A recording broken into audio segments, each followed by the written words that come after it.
Damien, I need notes because I'm a little bit older than you, Damien, so I think of things. I know stuff. Plus, yeah, I'm a mother. Lots of mothers forget things. I wrote some things down. I didn't really have questions, so my sharing is going to be a little bit broader.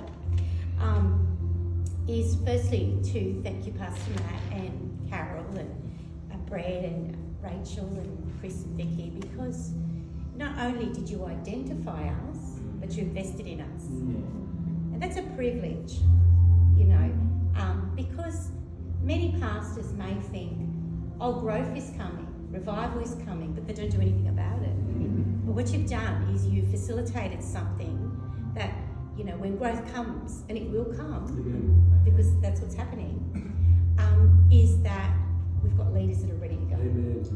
And it's in that replication, I think, is so important. And I've been a Christian for 28 years, so I'm at least been a Christian longer than some of you have been alive. So that's good. And this is unique. This is actually really unique. It's an extraordinary process, really. Like, as I just share a little bit, you may understand where I'm coming from. Is I sure wish I had this happen to me when I was first in leadership, because you'll find from my journey that, you know, it all kind of didn't go that way. So when I first became a leader at my job, I was basically thrown in. So that also happened in ministry. So Warren and I felt the call to go to the Philippines. I've been a Christian about 8 years, had 2 small children. And when you're a missionary, you do everything. So preach, teach, you know, evangelize, organise. You just do everything. I remember being in the ocean in the Philippines, baptising someone, going, I sure hope I'm getting this right. You know, as they go under. And snapping my thong in the water, because the beaches aren't quite, well, the beaches we went to are not quite like the beaches here. So, you know, we were thrown in. And, you know, you can either flourish or you can flounder. And I think we did a bit of both, to be honest, you know, because it was a big gig, really. And we planted a church with other people. And it was tough. It was tough because, you know, we didn't have a mentor. We had senior pastors, but they were busy being missionaries. So we just had to work it out as we went. And when you think about it, as I was coming here, I thought, you know, Jesus, you didn't send your disciples straight out. They had an intensive with Jesus. You know, the best teacher ever, the best leadership journey. So he just, you know, that there's value and importance in actually getting taught how to be a leader and to, you know, be a disciple of Christ. And you know, you could read the books, and I think leadership books are good. You could listen to the podcast, you could go to leadership conferences, but what we got here was lived-in experience. And you can't replicate that. Do you know, because lived-in experience is, you know, these guys have been there. You know, 17 years, giving your heart and soul to the church. And, you know, Warren and I came here after doing a 5-year church plan. And 5 years compared to 17 is really nothing.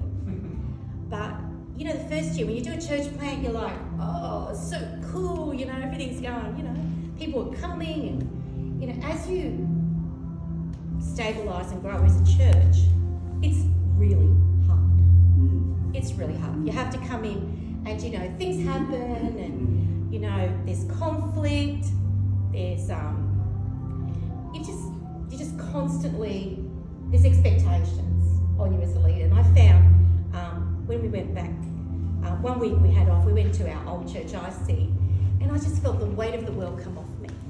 Because you actually carry a lot as a leader. And yeah, and as I said, it would have been so nice to do something like this first. But the highlights for me were things that I never really got taught, but understood.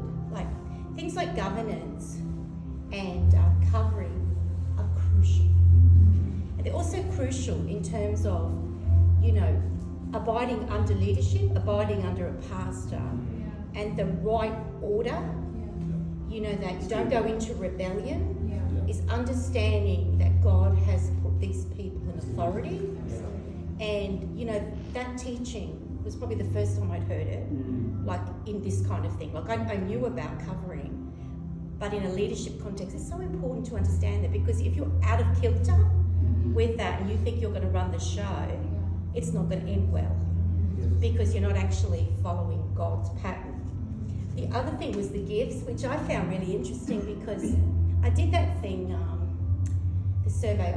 I'd been a Christian a couple of years, and then I actually found a book that we had done, and I looked at it. It was so different. So, you know, over time, God also develops gifts in you, and He might grow some gifts that weren't necessarily, you know, evident in that time.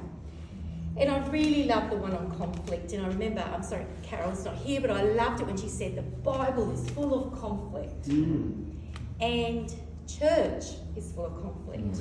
We're imperfect people, and when you're in a leadership role, you can't just say, oh, well, whatever. You know, if it's in your domain, you have to deal with it.